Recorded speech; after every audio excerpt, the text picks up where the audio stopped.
Sir लगभग 20 बार उनको interrupt किया गया, 20 बार इनको इंटरप्ट किया गया, मैंने देखा है 20 बार। कहां से इंटरप्शन आया? जो स्पीच में जब अगर पढ़ेंगे ट्रांसक्रिप्ट तो नेता विपक्ष के बोलते हुए 20 बार उनके बीच में इंटरवेंशंस आते हैं आदरणीय अध्यक्ष महोदय के, पैनल ऑफ चेयरपर्सन, उस समय जो चेयरपर्सन होते हैं, senior members of treasury benches, defence minister, home minister, parliamentary affairs minister, 20 बार नेता विपक्ष को बार बार संयोजित तरीके से motion of thanks to president's address, जो इतना महत्वपूर्ण चर्चा है, 20 बार उनको इंटरप्ट किया गया।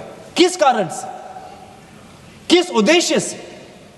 बस इतना ही कि नेता विपक्ष ये बात कहना चाहते थे कि जिस समय भारत के सेना को अपने देश की मुखिया की जरूरत थी तो देश के मुखिया ने कहा जो भी उचित लगता है कर लो। इस बात पे तो आ चुका है नहीं, ये बात उस दिन भी आ गई थी बात, रक्षा मंत्री जी ने भी कह दिया था, गृह मंत्री ने कह दिया था, तो अब उसका क्या उल्लेख है? सर किस ये फरवरी 26 में के बाद ही तो ये लाए हैं।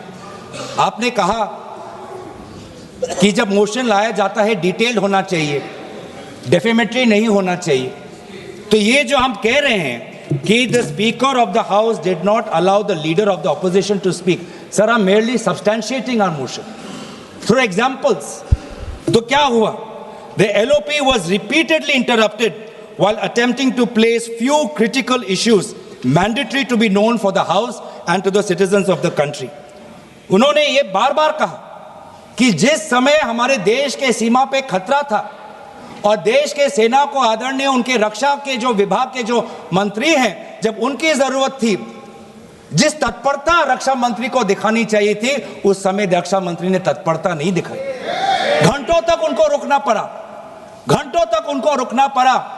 और जब हमारे में सर हमारा एक पॉलिटिकल लीडरशिप है, यहाँ पे पाकिस्तान की तरह हमारे यहाँ पे मिलिट्री लीडरशिप नहीं है, हमारा भारत का सेना डिसिप्लिन्ड है, वो हमेशा पॉलिटिकल लीडरशिप को देखता है कि पॉलिटिकल लीडरशिप क्या चाहती है।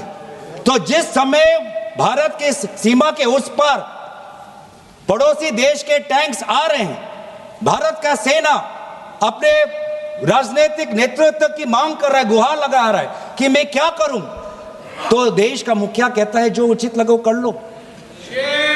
मतलब आत्मसमर्पण करना है तो कर लो, जंग लड़ना है तो कर लो, बातचीत करनी है तो कर लो। ये है नेतृत्व।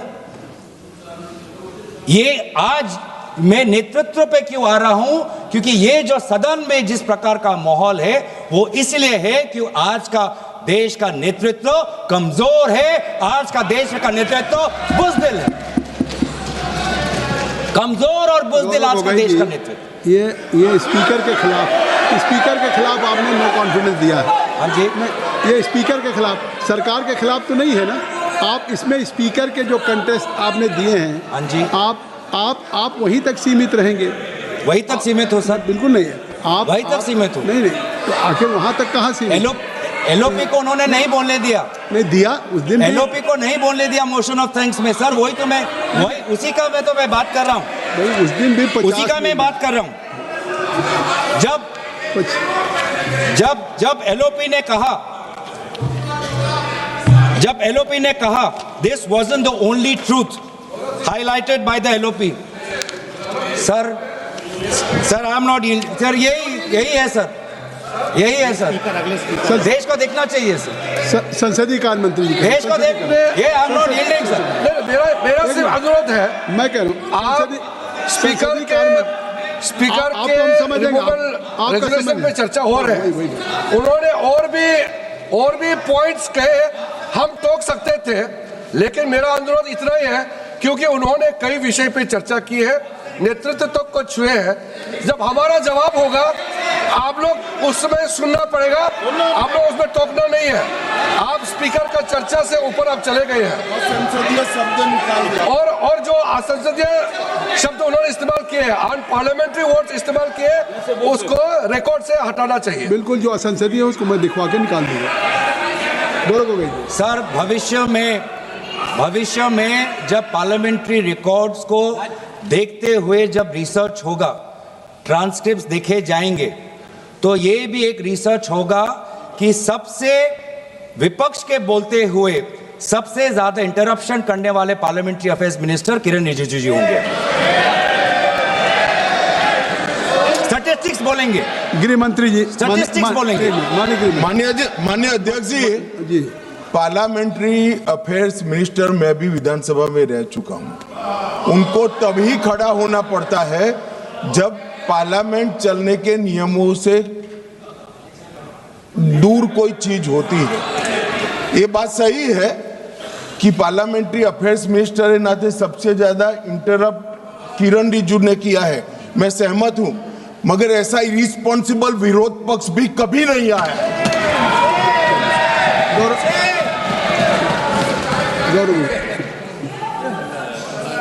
सर अच्छा हुआ सर, अध्यक्ष महोदय, अच्छा हुआ कि भाषा की जो दायरा हम बांध रहे थे वो आदरणीय गृह मंत्री ने उसको थोड़ा और उसको बड़ा कर दिया, तो हमें भी उससे थोड़ा उससे अवसर मिलेगा। सर दूसरी बात, जिस बात पर बार बार आदरणीय एलओपी जी को टोका जा रहा था वो इस बात पे था कि अमेरिका में यूएस डिपार्टमेंट ऑफ जस्टिस में एक ऑनगोइंग इन्वेस्टिगेशन चल रहा है जहां पर भारत के एक बड़े उद्योगपति का नाम है और भारत के सरकार के एक मंत्री का नाम है। क्यों यहां पर उस विषय पर चर्चा नहीं होती है? इस बात पर जब एलओपी रहते हैं तो उनको बार बार इंटरप्ट किया जाता है। भाई जी एक मिनट मैं आपको इंटरप्ट करना चाहता हूं। अगर आप अध्यक्ष के खिलाफ लाए हैं तो आप खुद ही नहीं, या तो अध्यक्ष के खिलाफ बोलने के लिए आपके पास कुछ है नहीं। अगर आज आपने अविश्वास प्रस्ताव अध्यक्ष के खिलाफ दिया है, मैं कहता हूं उनके खिलाफ बोलने के लिए अगर आपके लिए है, इतना आपने बड़ा प्रस्ताव दिया उनके खिलाफ, उनको रिमूवल के लिए, तो आज उनके रिमूवल के सवाल पे उठाइए। कौन मंत्री कौन कहां पे, नहीं उन्होंने गृह मंत्री जी ने आई हैव ऑलरेडी नहीं parliamentary affairs minister is all right to intervene at any moment. या सरकार के मंत्री इंटरवीन कर सकते हैं, और अगर वो आपको कह रहे हैं तो इससे आप इसका मतलब स्पीकर के खिलाफ नहीं बोलना चाहते, आप केवल सरकार के खिलाफ बोलना चाहते हैं, तो प्रस्ताव तक रहिए। मेरा काम है, आपको प्रस्ताव तक सीमित रहना होगा। आपको इस प्रस्ताव जो आपने दिया है आप उस प्रस्ताव पे बोलेंगे, ये मेरा आग्रह है। सर यही हुआ था जिसके, और यही प्रस्ताव में हमने यही तो लाया है सर कि एलओपी कौन से वो बातें कर रहे थे जब उनको बोलने नहीं दिया। सदन में रिकॉर्ड में जाना चाहिए सर कि एलओपी जब बोलना चाहते थे कौन से विषय पर बोलना चाहते थे, नहीं तो बहुत जनरल एलिगेशन आ जाएगा। जनरल एलिगेशन नहीं होना चाहिए, स्पेसिफिक होना चाहिए, स्पेसिफिक इंस्टेंसेस होना चाहिए। हम भी अगर अविश्वास प्रस्ताव ला रहे हैं अध्यक्ष महोदय के खिलाफ और बोल रहे हैं कि उनको एलओपी को बोलने नहीं देते, तो हमें भी प्रमाण देना पड़ेगा, और वही प्रमाण मैं आपको दे रहा हूं। आप फरवरी 26 का एलओपी स्पीच का ट्रांसक्रिप्ट देख लीजिए, वही रिकॉर्ड से मैं पढ़ रहा हूं कि बार बार 20 बार उनको टोका गया, वो कौन से विषय पे वो बोल रहे थे।